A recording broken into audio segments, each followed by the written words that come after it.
Hai, selamat datang di channel Kampus Sejuta Umat. Pada video pertama kali ini, kita akan membahas tentang 8 langkah cara memulai bangun brand sendiri. Nah, untuk kamu yang mau mulai buka bisnis, harap disimak video ini ya. Oke, langsung saja, tanpa basa-basi lagi, mari kita mulai pembahasannya. Langkah 1, mulailah dengan impian. Modal awal kamu untuk memiliki sebuah merek yang kuat adalah impian. Dalam masa sulit, impian akan menguatkan kita pada saat kita terjatuh. Dan, saat kita akan jatuh dalam perjalanannya, mimpi pula lah yang mendorong kita untuk bangkit lagi dan kerja lagi. Seperti misalnya, Thomas Alva Edison, untuk mewujudkan mimpinya menemukan bola lampu, ia melakukan ribuan kali percobaan. Walau banyak orang yang mentertawakan mimpinya, karena dia tidak memiliki latar belakang yang mendukung, dan tidak bersekolah, namun karena berani bermimpi, akhirnya impiannya tersebut berbuah manis dan temuan lampu listrik bisa ia wujudkan. Sama halnya dengan William Tanuwijaya, pendiri Tokopedia. Ia mempunyai impian membuat Tokopedia menjadi panggung berkarya bagi pengusaha lokal. Walau awal perjalanannya dalam mencari modal, terbilang sulit dan gagal. Namun, William semakin terpacu ketika ada yang memandang idenya sebelah mata. Ia buktikan dengan kerja keras dan semangatnya mewujudkan impian. Hasilnya sekarang Tokopedia menjadi marketplace dengan pengunjung terbanyak di Indonesia. Nah, sekarang bagaimana dengan brand kamu? Apa impian yang ingin kamu wujudkan? Langkah 2, ciptakan keunikan.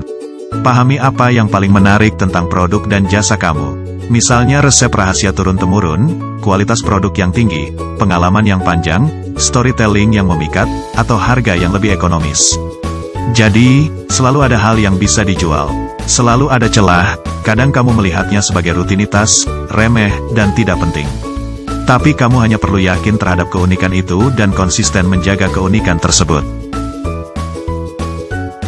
Misalnya seperti, jualan siomay dengan gaya pakaian serba warna pink, atau berpakaian ala kerja kantoran, rapi dan bersepatu hitam yang dipakai oleh penjual tahu seperti ini.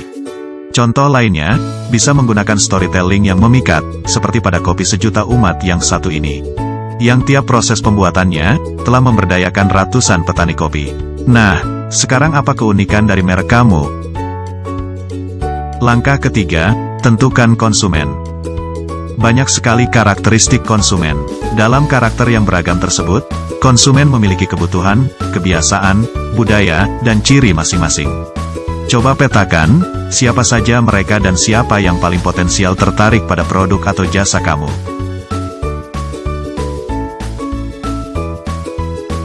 Seperti misalnya, dari perilakunya. Penerapan segmentasi ini akan membantu kamu mengetahui bagaimana tingkah laku dari seorang konsumen terhadap sebuah bisnis. Beberapa variabel yang dilihat dalam segmentasi perilaku adalah pengetahuan, sikap, reaksi, dan penggunaan produk oleh seorang konsumen. Selanjutnya, demografis. Strategi ini membagi konsumen dengan melihat beberapa aspek, seperti usia, jenis kelamin, pekerjaan, pendidikan, pendapatan, status menikah, dan lainnya. Kemudian geografisnya. Strategi ini membagi konsumen menurut unit geografis yang berbeda, misalnya negara, provinsi, kabupaten atau kota.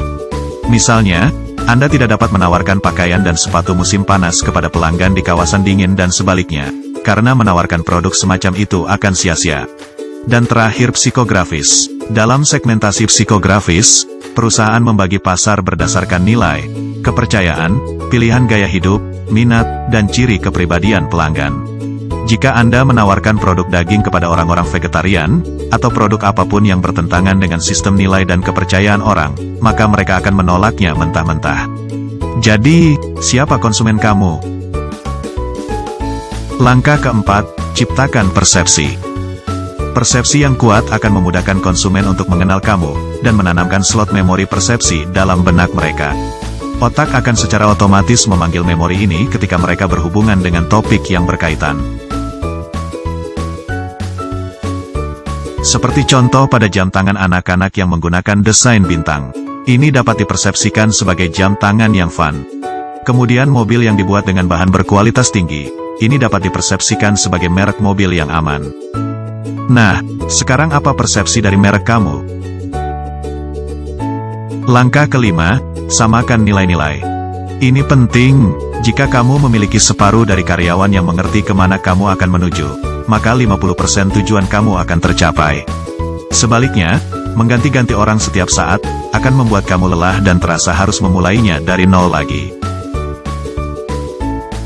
Oleh karena itu, nilai-nilai merek harus diciptakan. Biasanya nilai-nilai merek mengikuti nilai-nilai kamu sebagai pemilik bisnis. Impian kamu harus diturunkan ke dalam nilai-nilai yang nantinya menjadi pilar pengembangan merek kamu. Nilai-nilai inilah yang akan menyaring dan mengarahkan orang-orang yang mempunyai kemampuan di sekitar kamu untuk membantu mencapai impian kamu. Jadi, apa nilai-nilai merek kamu? Langkah ke-6, buat aturan internal. Dalam bahasa teknis, seringkali kita menyebutnya SOP atau Standar Operasional Prosedur. SOP adalah nilai-nilai yang diturunkan dalam tata kerja. SOP bertujuan menciptakan konsistensi, dan konsistensi menciptakan persepsi. Oleh karena itu, ujilah SOP kamu setiap saat. Buatlah SOP dalam bagan sederhana, sehingga mudah untuk dipelajari dan dilakukan. Mulailah dengan SOP per bagian, dan kemudian dapat kamu kembangkan sendiri nantinya di masa depan. Jadi, apa aturan internal kamu? Langkah ke-7, pahami organisasi. Organisasi menentukan segalanya. Membangun merek adalah sebuah kerja tim. Tanpa struktur dan tugas yang jelas, proses pembangunan merek pasti akan sulit berjalan.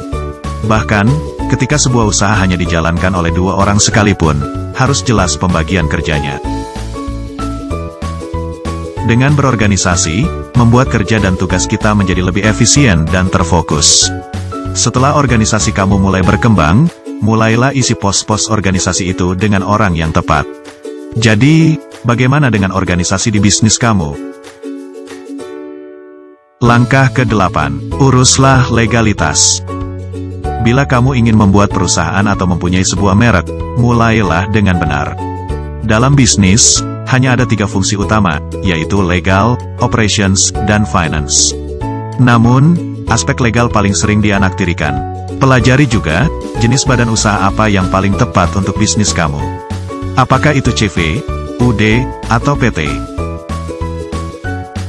Pelajari semua unsur legalitas, seperti hak cipta atau merek dagang. Tanyalah pendapat ahli hukum, sebelum kamu melangkah lebih jauh. Misalnya bagaimana pembuatan PIRT atau izin produk industri rumah tangga, SIUP atau surat izin usaha perdagangan, sertifikat halal MUI. Jadi, semua perizinan usaha perlu kamu persiapkan.